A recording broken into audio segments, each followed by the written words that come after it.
À l'occasion de son traditionnel forum Bono-Troman, la banque privée a convié une invitée de marque. L'ancienne magistrate et procureure de la Confédération, Madame Carla Del Ponte, est en effet venue présenter son point de vue sur la justice internationale et la volonté politique des États. Avant de l'entendre, évoquons ensemble le sujet présenté ce soir par l'équipe de gestion de la banque. Pour ce faire, nous donnons la parole à Julien Stelly, gérant discrétionnaire de la banque.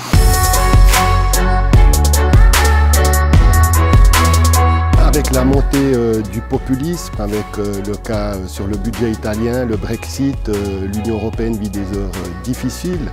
Elle se trouve aussi au milieu de la Chine et des États-Unis dans cette fameuse guerre commerciale qui renforce les craintes de récession. L'Europe a plein d'atouts, plein de savoir-faire.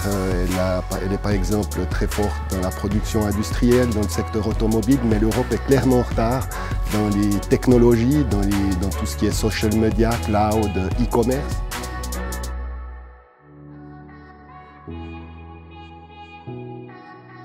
Parmi les dossiers dont Carla Del Ponte a eu la charge, on peut citer l'ex-Yougoslavie, le Rwanda ou plus récemment la Syrie. C'est forte de cet impressionnant bagage qu'elle nous parle de justice, de droits humains et de sa confrontation avec les pires criminels de guerre.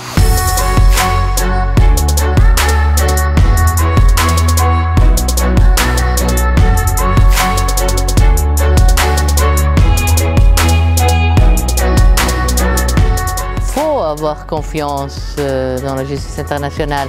On a quand même obtenu justice pour les victimes des Balkans, le tribunal de l'ex-Yougoslavie et du Rwanda. Donc c'est possible d'avoir justice internationale pour les victimes des crimes de guerre, crimes contre l'humanité ou génocide.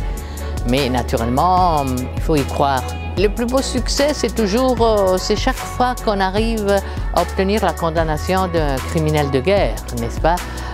Et chaque fois c'est nouveau, chaque fois c'est une grande satisfaction professionnelle.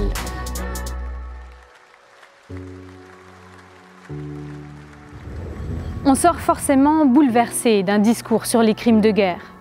Aujourd'hui, nous avons compris un peu mieux le besoin essentiel de justice ressenti par leurs victimes.